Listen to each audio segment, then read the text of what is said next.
Hello, my name is Debbie Ison from Tranquil Awakenings, and I'm a therapist and a therapy trainer. And I come on here to answer your questions, and please do keep those questions coming. I'm having some really interesting ones.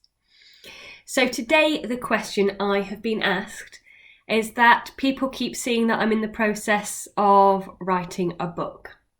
And periodically I manage to get a bit of time to continue writing this book, and then it ends up being put on the shelf for a little while because I'm so busy running courses and with clients. And I'm starting to get a bit of interest as to what this book is going to be about. So I thought I would share it with you. However, I do not know yet when it's going to be finished and what route I'm going to take to get it published. So obviously, if you're interested in it further down the line, please just send me your details or let me know, and then I can let you know its progress. So what I'm choosing to write about are the unusual supernatural experiences that I've encountered in my therapeutic work, and also my background in experiencing those things myself in childhood and being very, very frightened, and how that over the work that I've done, it's helped me to overcome that fear, so that I can feel confident and full of love and safe whenever these unusual situations occur within my therapeutic practice. So what I am discussing in my book is something that we would call spirit releasement therapy, basically exorcism. It is where an individual or a place has got some sort of energy attached to it that shouldn't be there. And that could range from a lost soul, somebody who has passed away but either doesn't recognise that they have died, or even though they do know they've died, they've for some reason been afraid to go into the light, either because they haven't wanted to leave their worldly pleasures behind, or because they're afraid of what might happen to them once they go into that light, particularly if there's concerns about hell or that they're going to be punished or rejected in some way. Other times it may be dealing with curses, whether they're self-projected or whether they're externally sent, and how these sometimes can take on an energetic form, which can then cause disruption within the system. All the way through to where I've had actual cases of things proclaiming to be demonic entities and different dark entities, and the work that I've had to do to keep myself safe and protected within those scenarios. And some of them have been really, really scary. And also to help and support my clients within those scenarios to provide a peaceful and settled outcome. Now, the thing is, when this is experienced now, to start with, I was frightened, I was sceptical, and I worried a lot.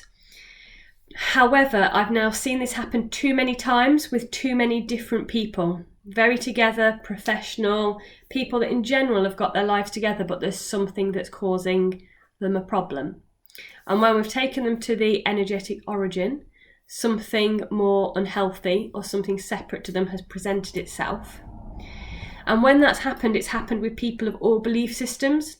So some people who are open or aware of these things, or perhaps have an interest in them, but also lots of people where it would have never occurred to them in a million years that it was a possibility or something that could be real.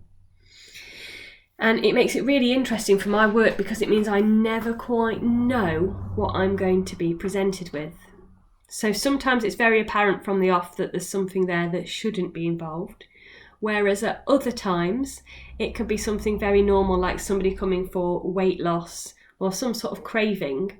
And when we look a bit deeper, it's actually something externally influencing them to think or feel or act in a certain way. So this is what I'm describing in my book, cases where I've worked with individuals where they've needed something to be released and shifted from them. And I always do that coming from a place of love and compassion. It's not for me to demand anything because every single being has got free choice and free will. However, if something is doing harm to someone else's system, then it does have to be removed and shifted. So in my book, I will talk about the different case studies where I've experienced this. I will tell the stories of those entities and those lost souls, the things that they have shared with me. And then I will also explain what I've done as a therapist to help shift them and move them on, as well as the therapeutic outcome for the client. So one day this book will get finished. However, just as I keep adding to it, then something else happens and I end up with more and more case studies, and it's getting bigger and bigger. So I'm going to need to be a little bit more selective.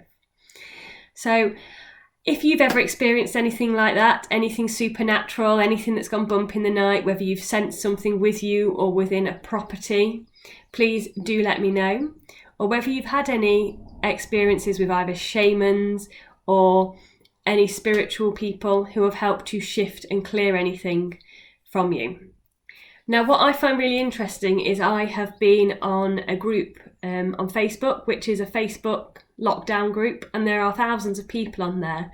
And periodically, someone will come over and explain that they're having some sort of supernatural phenomena going on in their home or with one of their children or family members. And it's always incredible how many people then start commenting to say that they've also had those experiences.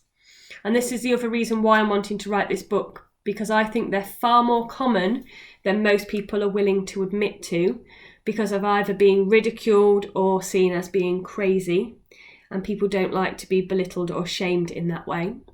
And there's also a lot of trauma coming through from people who have got that extrasensory awareness, where in the past people have been persecuted for that.